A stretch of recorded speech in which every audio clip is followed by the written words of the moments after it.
Na magpalabat ta guys. Dere na human na dere ang labat. Namong kubo na dito.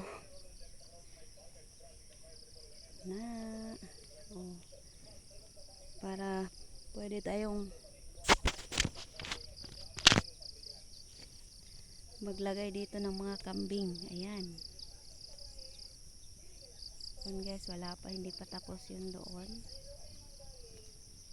Yan dyan, pwede tayo magtanim dyan. Ang lawak ng taniman natin. Yan. Kalabaw oh. Sama na tingin mo sa akin ah. Kalabaw namin yung baka nakalabas.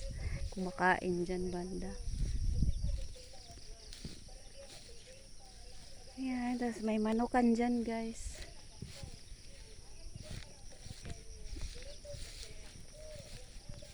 Ganda mag-ano dito, mag-alaga ng mga kambing.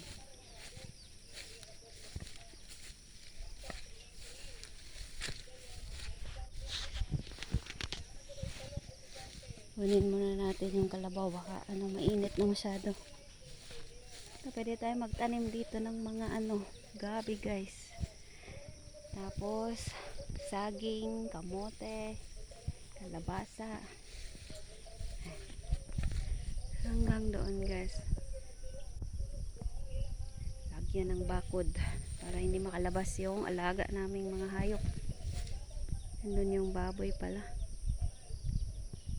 Ayan, salamat sa panonood guys. Yan lang muna. Mamaya i-update ko kayo pag natapos na lahat yung pinakural natin na puro na yung bungbong guys at madre de cacao. Yun lang ang meron dito para makatipid-tipid tayo. Mahal ang interling. Ayan. Titig na titig.